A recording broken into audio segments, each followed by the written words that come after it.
Okay, welcome everybody. So in this live stream, I want to talk about the next 5 days here and what's coming up this next week that'll impact all of us, our money, our benefits, our finances, and the list goes on and on, right? Does that sound a little bit familiar these days? Yeah, I feel like I'm saying that a lot right now. Hey, get ready. This next report, this next announcement, this next big thing is going to impact our money, our benefits, our finances. Well, that's the reality, okay?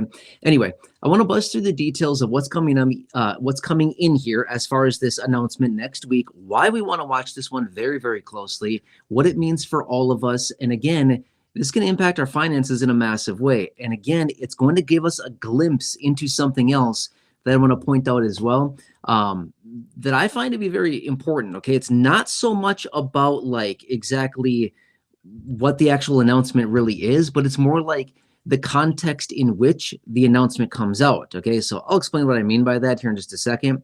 Okay, let's talk about it. So here I am right here, right now. I always like to give the date and the timestamp just because people watch these videos and they're like, hey, is this really live? So right here, right now is Friday, September 12th. It's about, actually, I don't really know what time it is. I think it was maybe 6-ish p.m. or so, give or take a little. I'm not really sure.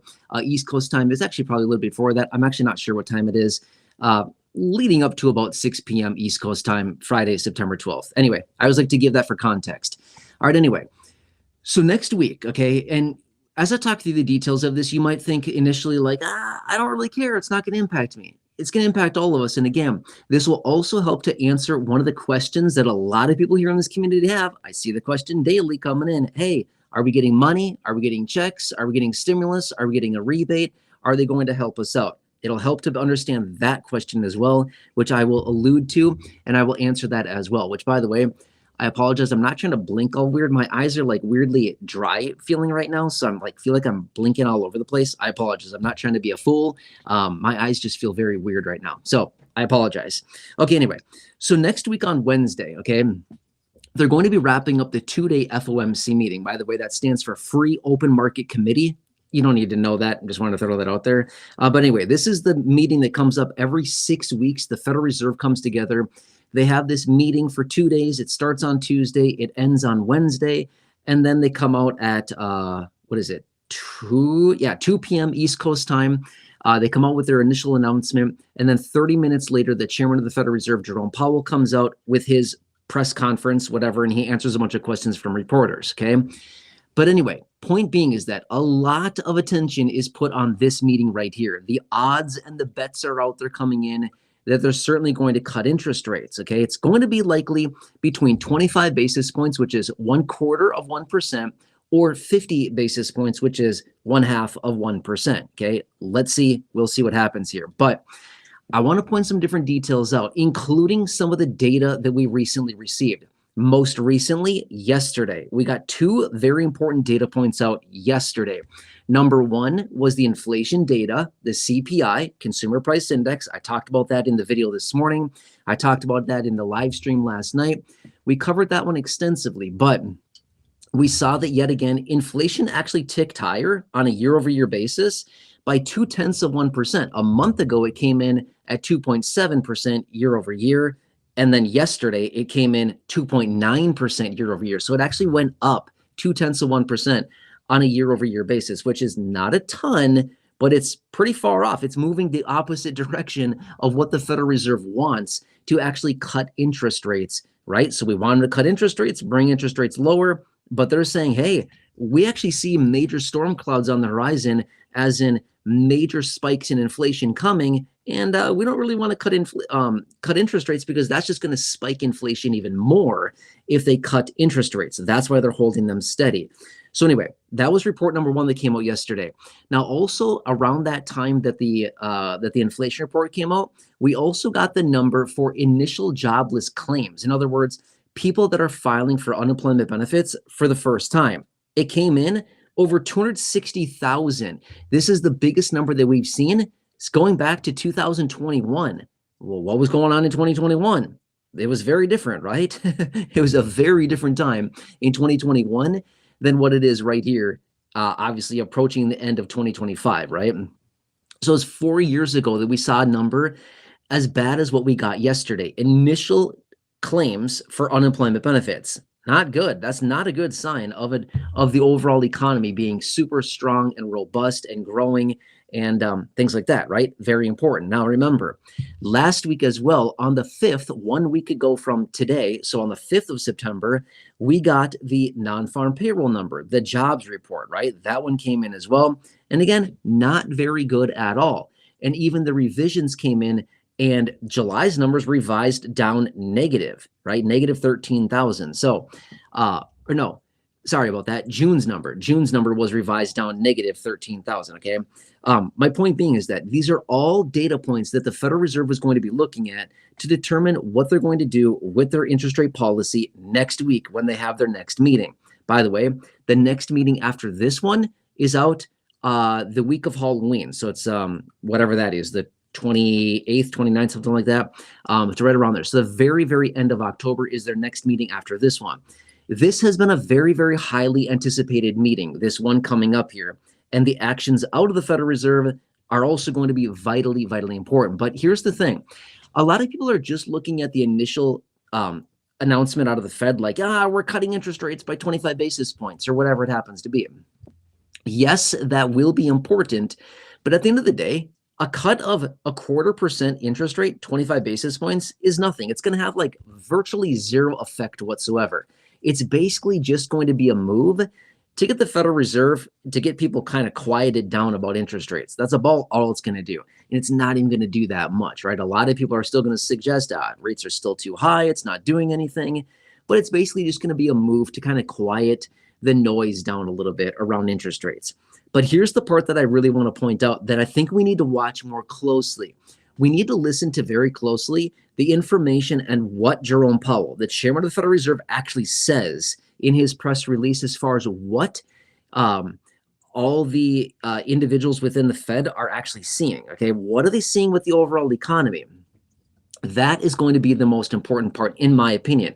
Not only that, we want to see what the interest rate cut is going to be. Is it going to be 25 basis points? If so, I'm going to say this much. It's literally just a point.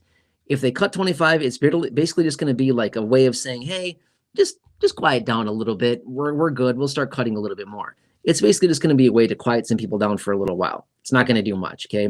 But here's the thing as well. If they happen to cut by 50 basis points, or maybe in the very rare instance, they cut by 75 basis points, what that's really doing, the message that is conveying is the most important part. It's not about what they're saying. It's about what they're doing that I would say is most vitally important, which is if they cut by 50 basis points, what they're basically saying is that, hey guys, yeah, the economy is not doing very good. We're going to go ahead and give it a 50 basis point rate cut, half a 1% rate cut, because we foresee unemployment spiking. We see, well, probably inflation spiking as well. But their whole mandate is to make sure maximum employment. Well, they want to maintain that mandate. That is you ever heard them say this? Their dual mandate. One of their dual mandates, or one of them within their dual mandate, is maximum employment. Okay. So anyway, they really want to maintain maximum employment. And that's very, very important. But as you've heard me talk about for years, I've been saying this literally for years in videos, which is this. When you see the unemployment rate spiking, when you see people being laid off, it does a couple different things. Number one, it's too late at that point. It's way too late. These numbers and the unemployment situation and the layoff of people, by the time that is reported to us, it is too late. It is too late to recognize that, like, whoops, we've actually been in a recession this whole time, right? So by the time that we get the data proving that, oh, wow, unemployment is spiking and people are being laid off and losing their positions, it's too late by that point, okay? But anyway, what it also does is that when people are losing their jobs and being laid off, do you think they're going to go out and be like, wow, let's go on a shopping spree this weekend, guys? No, they're saying, I'm going to hang out at home and I'm going to just do nothing. I'm not going to do anything, right? They're probably conserving as much as they possibly can until they find some kind of employment, which could take a little while right now in this environment. But point being is it turns into more of a self-fulfilling situation where more and more people are laid off, less and less purchasing power, less and less people buying means less people buying means less basically gross revenues, or basically sales for retailers, retailers start to say, oh, we're not selling as much these days. I guess we can let go 3 or 5 or 7% of our workforce because we're not selling as much. We don't have the margins. We don't have the sales to support the payrolls. So I guess we'll lay some more people off. And then those people get laid off and say, I'm out of a job. I'm not working. I'm living on unemployment at the moment. And then they also say, I'm going to cut back and I'm going to contract a little bit more as well. Then we have more people that are saying less purchasing power. I'm not buying as much. And then the vicious cycle goes round and round and round until basically they bail the thing out with what? The same thing I've been saying for years. Massive, massive, massive. Say it with me. Stimulus. Yes, exactly. Okay. Now I'm not going to sit here and turn this into a stimulus video. That's not what I want this to be whatsoever. All I'm saying is that I get questions about stimulus every single day without fail. And I have been for years. It's okay. Not a problem whatsoever. I don't mind. I'm just saying, when I see this many comments rolling in asking about stimulus, rebates, checks going out, all kinds of things like this, it tells me a couple things. Well, first off, the people that watch these videos, low income, fixed income, virtually anybody is struggling massively financially, which is, again, no shock whatsoever. We know this, and we've known this for many, many years, and it just continues to get worse and worse. So when people are asking for like, hey, are we getting something? I need relief now. Are we getting a rebate? Are we getting a stimulus? Are we getting a payment? Are we getting a raise to our benefit? Whatever it happens to be. The more comments that I see rolling in like this, the more that I realize, hey, there's a huge percentage of more and more of our population in the country here is struggling financially more and more week after week, day after day, month after month, right? So that's basically what that is telling me. But okay, so what it is, again, is as we see all these data points coming in suggesting, hey, not so hot, it's not looking so good. And the actions out of the Federal Reserve, whether they cut a little bit, whether they cut a lot, or maybe they cut nothing at all, that's also an option as well, right? That is also an option, that they don't cut interest rates at all because they're concerned of a massive spike to inflation. Well, if that's the case, regardless of how you cut it, we're still seeing people losing their jobs, which again is a sad situation. But I've been saying this for a very long time. I've been saying it for so many years. What's going to predicate the distribution of any type of stimulus going forward is always going to be the economic situation every single time. And kind of the last domino to fall is always the unemployment. The unemployment rate's spiking higher, less people working, and that gets into that vicious cycle that I just explained a couple minutes ago, where less people working, less purchasing power, less buying power, less people shopping, less people buying, businesses don't need as many people, they lay off, payrolls decrease, and the vicious cycle continues and on and on and on. And then eventually it gets really bad, everything collapses, and then they come out and they pass tons and tons and tons of money in the form of stimulus, and they plow it out, and then we have free money everywhere again, and the party goes on, okay? Same thing. It's a cycle that just continues to repeat over and over. We've seen it so many times, and next time around will not be any different. It's going to be the same old thing. The only thing that's going to be different is basically the amount of money that they print up and push out to bail everything out at that point. Okay, so anyway, my point behind all of this is we really need to watch what exactly the messaging is behind the Federal Reserve through the unspoken actions that they're taking. That's kind of what I want to say about that, right? So it's not so much about what they want to say. And I want to say this much as well. They would never come out. Just going to say this. If you're waiting for the Fed to come out and be like, yeah, economy's awful right now, it's going to get really bad. They would never say that. They would not say that. It would be really, really bad. If they were to say that, it would get so bad so fast. Like the market would crash and burn like instantly. It would be a really ugly situation. So the Federal Reserve knows better than that. They would never say that. They're always going to tiptoe around these questions and be like, well, it's maybe softening. That's a key word that they like to use, softening, right? Softening means weakening. Oh, we're seeing some softness in employment. We're seeing some softness in hiring, stuff like that. It makes it sound a little more soft, right? When they use the word soft. So anyway, they would never come right out and tell us that. But again, watch the actions. A large cut means they see something way bigger on the horizon than they're really telling us.